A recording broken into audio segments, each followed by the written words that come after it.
Chris Mutsvangwa, the self-appointed professor of all things Zanu PF, has been caught on tape in a moment of unfiltered honesty or sheer career suicide, dismissing Vice President Constantino Chiwenga as an illiterate, unelectable and incompetent man who dreams of ruling Zimbabwe without the approval of a Congress. The audio, now making rounds faster than a government convoy avoiding potholes, lays bare the deepening cracks within the ruling party as the warlords turned politicians prepare for an inevitable showdown. For years now, Zanu PF has been a party held together not by ideology or policy, but by sheer self-interest. And the moment that interests no longer align, the backstabbing begins. Mutsvangwa's remarks have exposed just how fragile this so-called revolutionary movement really is, where alliances are as stable as the country's electricity supply, always on the verge of total collapse. It's almost poetic, in a tragic way, that the party that once preached unity and discipline has now degenerated into a collection of power-hungry individuals who would rather destroy each other than step aside for the good of the nation. If Zimbabwe were a reality show, Zanu PF would be the dysfunctional family that makes everyone else feel better about their own problems. But here's the real kicker. Mutsvangwa's reckless mouth may have just signed his own political.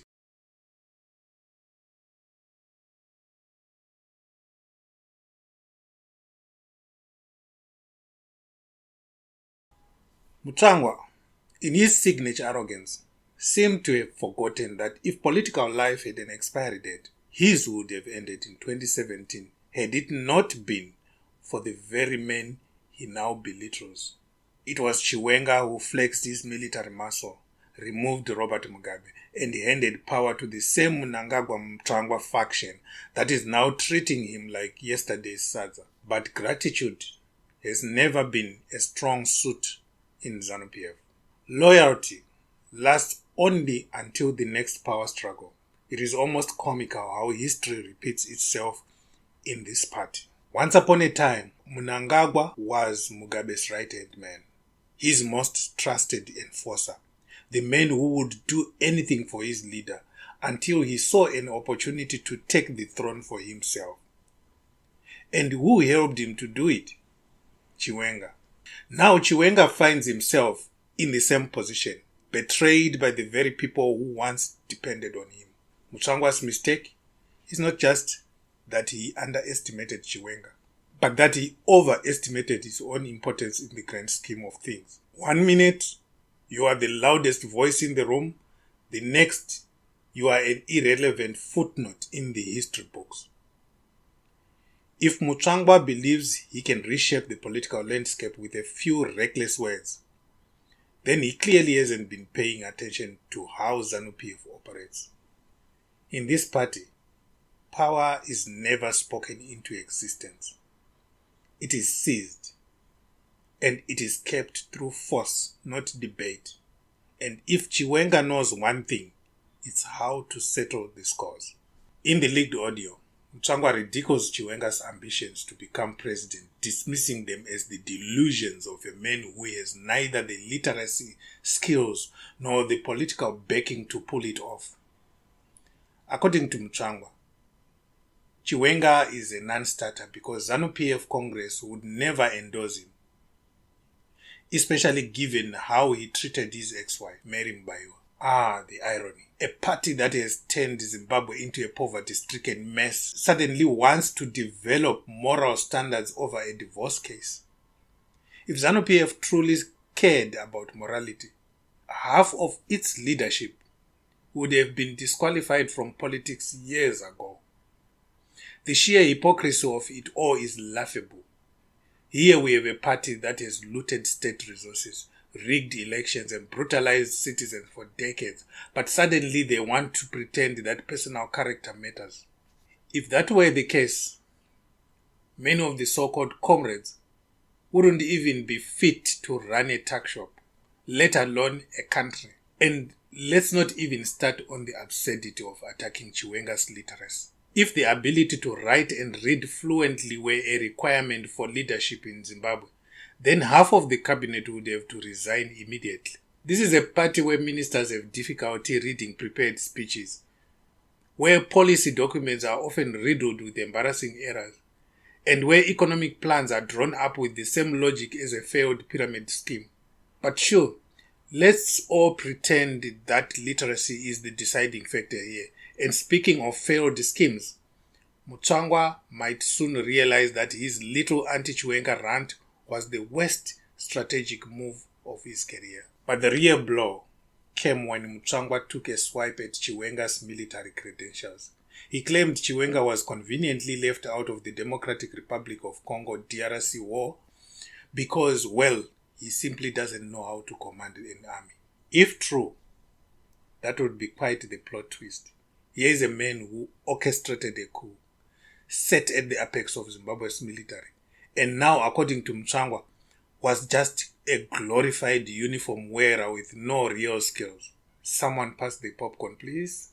And while I'm getting this popcorn, please note that all the music that you hear playing on this channel and in any of the news commentaries that we do here are available for free to download on our Telegram channel. The link for the Telegram channel is listed below in the description box. Back to Mutsvangwa. This is where Mutsvangwa's argument starts to fall apart. Under the weight of his own contradictions, if Chiwenga was so incompetent, why was he trusted with leading the Zimbabwe Defense Forces for years? If he had no command ability, why was he given the task of toppling Mugabe? And if he was so useless, why did Mnangagwa, Mutsvangwa, and the rest of the so-called new dispensation rely on him to take power? Either Mutsvangwa is rewriting history to serve his own ambitions, or he genuinely believes that coups just organize themselves. Maybe in Mutsvangwa's world, power just falls from the sky like manna, and all it takes to rule is a well-timed press conference. The truth is, military men don't need to be great speakers, nor do they need to be academic geniuses. They just need to know how to seize and keep power. And if Chiwenga has proven anything, it is that he understands power better than most. Mutsvangwa's real fear is not that Chiwenga is incompetent, but that he might just be competent enough to take control of Zanu PF when the time is right.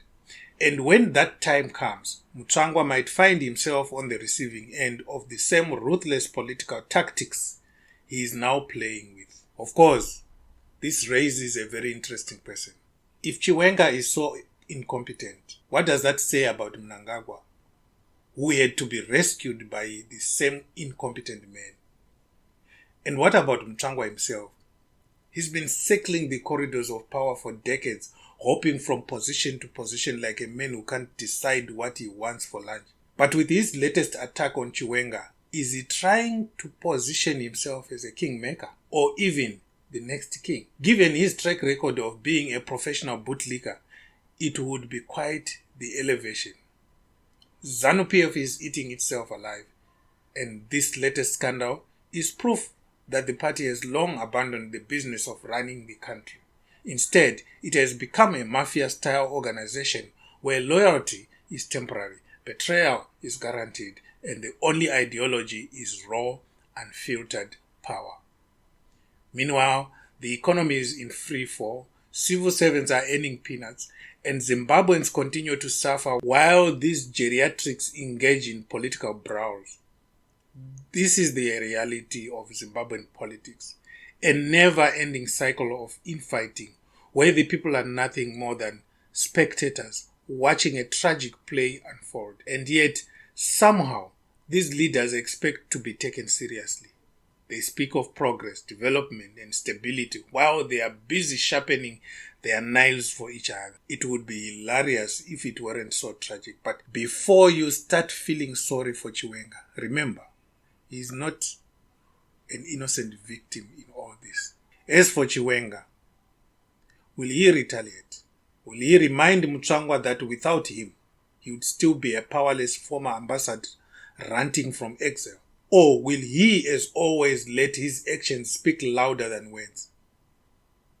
Zanu PF's soap opera continues. And as always, the people of Zimbabwe remain the unfortunate audience. If there's one thing Zimbabweans have learned, it's that the party is like a snake constantly shedding its skin. Each time it looks different, but underneath it's still the same old creature. One thing is for sure. If you are not subscribed to Zimwaves TV yet, you are missing out on the real stories behind Zimbabwe's political circus. Hit that subscribe button and stay ahead of the drama, because trust me, the best episodes are yet to come.